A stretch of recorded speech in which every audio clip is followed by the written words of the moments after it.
दोस्तों, आप ये जानते हैं कि भारत दुनिया का दूसरा सबसे ज्यादा हथियार खरीदने वाला देश है। हम लोग हर साल बिलियंस ऑफ डॉलर्स के हथियार खरीदते हैं, लेकिन वो पैसा जो हम लोग हथियार खरीदने में देते हैं दूसरे देशों को, वो हम किसी दूसरे माध्यम से वापस नहीं ला पाते। एग्जाम्पल के तौर पर आप चाइना का नाम लीजिए।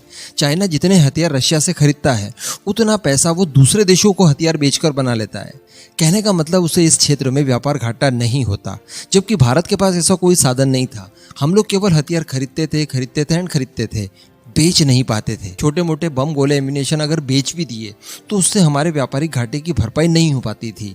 लेकिन आज भारत ऐसा नहीं रहा है। आज भारत के पास भी इतने डिफेंस इक्विपमेंट हैं कि उन्हें बेचकर काफ़ी हद तक मुनाफा कमाया जा सकता है। अगर आज की तारीख की बात की जाए तो भारत इतना कैपेबल तो है कि जितना पैसा हम लोग विदेशों में खर्च करते हैं, उसका चौथा हिस्सा तो हम लोग वापस आज की सूरत में ला ही सकते हैं। इतने डिफेंस इक्विपमेंट भारत के पास हैं और अच्छी बात यह है कि अब उनकी शुरुआत हो चुकी है। आज मैं यही आपको इस वीडियो में बताने वाला हूं कि किस तरह से हम लोग तेजस को बेचकर रफाल F4 खरीदेंगे। वीडियो बड़ी इंटरेस्टिंग होगी, एकदम एंड तक देखते हुए चैनल को सब्सक्राइब जरूर कर दीजिएगा। दोस्तों, पहले बात कर लेते हैं कि किस तरह से तेजस को बेचकर हम लोग पैसा कमाएंगे। तो इसके लिए खबर निकल कर आ रही है मनी कंट्रोल की तरफ से। दरअसल कल एक खबर निकल कर आई जिसके हिसाब से बताया गया कि मलेशिया के अंदर जो लाइट कॉम्बैट एयरक्राफ्ट के लिए टेंडर चल रहा था, उसमें हमारा तेजस नंबर 1 की पोजीशन पर पहुंच चुका है। यानी वो बीच में हुरजेट वगैरह इनकी सारी की स्टोरीज वगैरह आई थी कि ब्रदरहुड बीच में काम आएगा, इस तरह की कोई चीजें अब काम नहीं आने वाली है। और बताया जा रहा है कि भारत का तेजस ही मलेशियन एयरफोर्स खरीदने वाली है। और इसके पीछे कोई ऐसी नॉर्मल सी बातें नहीं बल्कि टेक्निकल चीजें हैं, जैसे कि तेजस मार्क 1 में इस्तेमाल किया गया रडार सिस्टम, वो AESA रडार सिस्टम है। तेजस मार्क 1 में भारत के साथ साथ रशियन हथियार भी मलेशिया बड़ी आसानी से इस्तेमाल कर पाएगा, जिसमें BV रैम यानी अस्त्रा मिसाइल जैसी मिसाइल शामिल है इसके वेपन पैकेज में। तो कहने का मतलब बाकी के जितने भी कॉम्पिटिटर हैं इस टेंडर के लिए, उन सभी में तेजस हमारा सबसे ज्यादा बड़ी पोजीशन रखता है। वो पूरी तरह से कॉम्पैक्ट रेडी है, जबकि बाकी सारे कॉम्पिटिटर्स के साथ ये सारी चीजें पॉसिबल नहीं है। तो बताया जा रहा है कि हमारा तेजस फ्रंट रनर है इसमें। कीमतें भी इसकी काफी कम बताई जा रही है। तो यही सारे कारण होंगे कि मलेशिया भारत का तेजस खरीदेगा। वर्ष 2022 जो चल रहा है, इसके एंड में या फिर 23 की शुरुआत में आपको गवर्नमेंट टू गवर्नमेंट डील होते हुए इसके बारे में पता चल जाएगा। इसके पीछे एक और कारण बताया जा रहा है, वो है भारत की एक्सपर्टीज SU-30 MKI को लेकर। आप जानते हैं कि SU-30 मलेशिया भी इस्तेमाल करता है, लेकिन रशिया से उसे प्रॉपर मेंटेनेंस वगैरह, ओवरहॉलिंग की सुविधा और बाकी सारे कंपोनेंट्स की सुविधा नहीं मिल पा रही है। इसके पीछे कई सारे कारण हैं। एक तो मलेशिया बहुत बड़ा कस्टमर है नहीं, तो रशिया ज्यादा ध्यान दे नहीं पाता। दूसरी बात, रशिया के ऊपर लगे हुए सैंक्शंस, और इस समय रशिया जितना व्यस्त है युद्ध में, तो ऐसी परिस्थिति में जो मलेशिया के SU-30 हैं वो काफी बुरी स्थिति से गुजर रहे हैं। उनकी सर्विस अवेलेबिलिटी रेशियो बहुत ही कम हो चुका है। तो यहाँ पर जो हमारे पास एक्सपर्टीज है, जो हमारे HAL के पास एक्सपर्टीज है इन फाइटर जेट को लेकर, वो सारी हम लोग प्रोवाइड करवाने वाले हैं मलेशिया को।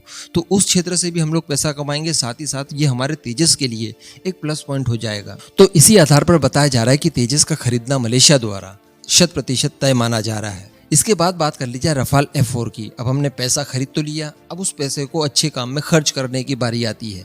तो इसके लिए बताया जा रहा है कि भारत इस समय काफी ज्यादा अग्रेसिव हो चुका है MRFA प्रोग्राम को लेकर, और इसमें बिल्कुल भी डिले न करते हुए इस साल के अंत से पहले ही एक रिक्वेस्ट फॉर प्रपोजल जारी कर दी जाएगी MRFA टेंडर को लेकर। शुरुआती तौर पर बताया जा रहा है कि 44 की संख्या में हम लोग फाइटर जेट खरीदेंगे, जिसमें से 18 रेडीमेड भारत को मिलने वाले हैं, और बाकी के जितने फाइटर जेट बचेंगे उनका असेंबल भारत में किया जाएगा। ये पहले राउंड की बात। बीच में जो खबर निकल कर आई थी कि MRFA को 2 भागों में स्प्लिट कर दिया गया है। तो पहले भाग में हम लोग 54 फाइटर जेट खरीदने वाले हैं। अब चूंकि इसमें मैंने आपको पहले ही बता दिया था कि टेक्नोलॉजी हमें नहीं चाहिए, ऑफसेट क्लॉज को भी हमने यहाँ से हटा दिया, तो कहने का मतलब कीमत भी काफी कम हो गई, और अब नेगोशिएशन में ज्यादा समस्याएं हमें नहीं आने वाली है। और ये कॉन्ट्रैक्ट जब पूरा हो जाएगा 54 वाला, उसके बाद अगले भाग की बारी आएगी जिसमें हम लोग 60 की संख्या में फाइटर जेट खरीदेंगे। वहां पर सिनारी थोड़ा सा अलग बन जाएगा। उसमें हम लोग रेडीमेड फाइटर जेट नहीं लेंगे, बल्कि इनके बजाय इन्हें भारत में ही बनवाएंगे। मान लीजिए कि हमने रफाल F4 खरीदे हैं, तो डसॉल्ट एविएशन भारत में रिलायंस के साथ मिलकर इनका निर्माण भारत के अंदर ही करेगी। अगर हम लोग कोई अमेरिकन फाइटर खरीदते हैं तो अमेरिका टाटा के साथ मिलकर भारत में ही इनकी मैन्युफैक्चरिंग करेगा। इस तरह का सिनेरियो होगा आने वाले 10 सालों के लिए।